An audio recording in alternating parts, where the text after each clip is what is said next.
সমাজে অপরাধ দিন দিন যে হারে বাড়ছে তাতে সাধারণ মানুষের স্বাভাবিকভাবে বেঁচে থাকাই দায় হয়ে পড়েছে।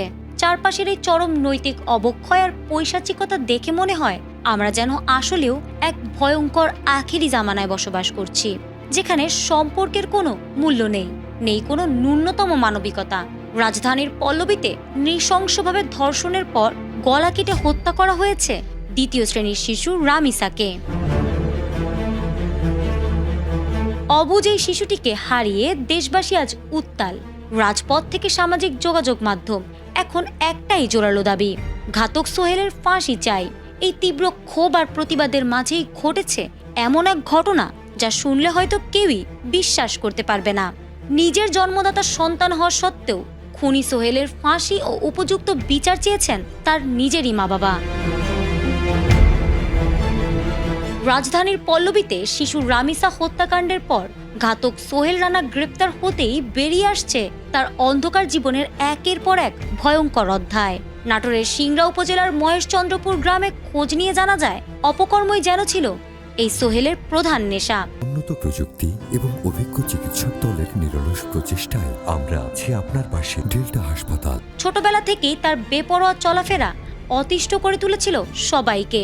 চুরি, জুয়া আর পরকীয়ার মতো সামাজিক অপরাধ ছিল তার নিত্যদিনের সঙ্গী। এমনকি এলাকার একটি সেতুর নির্মাণ সামগ্রী চুরির মামলায় এর আগে জেলও খেটেছিল সে। সবচেয়ে বড় টুইস্ট হলো, জুয়া খেলতে গিয়ে প্রায় ৮ থেকে ১০ লাখ টাকার ঋণে জর্জরিত সোহেলের এই পৈশাচিক রূপ তার পরিবার আগে থেকেই আঁচ করতে পেরেছিল। আর তাই তো চরম অশান্তি থেকে বাঁচতে প্রায় ৩ বছর আগেই বাবা জাকির আলী তাকে বাড়ি থেকে তাড়িয়ে দেন এবং সম্পর্ক ছিন্ন করেন।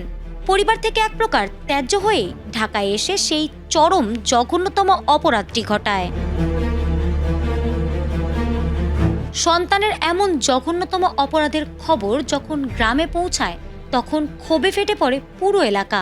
তবে আর 10টা অপরাধীর পরিবারের মতো সোহেলের মা বাবা তাকে আড়াল করার বিন্দুমাত্র চেষ্টা করেননি। কান্নায় ভেঙে পড়ে সোহেলের মা স্পষ্ট জানিয়েছেন, সব ছেলের প্রতি মায়ের ভালোবাসা থাকে, কিন্তু রানা যা করেছে তারপর তাকে আর ভালোবাসা যায় না। বাবা জাকির আলীও সাফ জানিয়ে দিয়েছেন, আইন আদালত তাকে যে শাস্তি দেবে তারা তা মাথা পেতে নেবেন।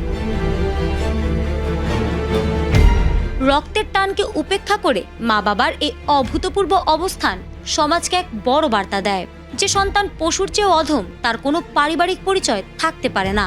এখন পুরো দেশের মানুষের সঙ্গে সোহেলের মা বাবাও অধীর আগ্রহে অপেক্ষা করছেন কবে কার্যকর হবে এই নরপিশাচের চূড়ান্ত শাস্তি। ফারহানা হক, এটিএন বাংলা।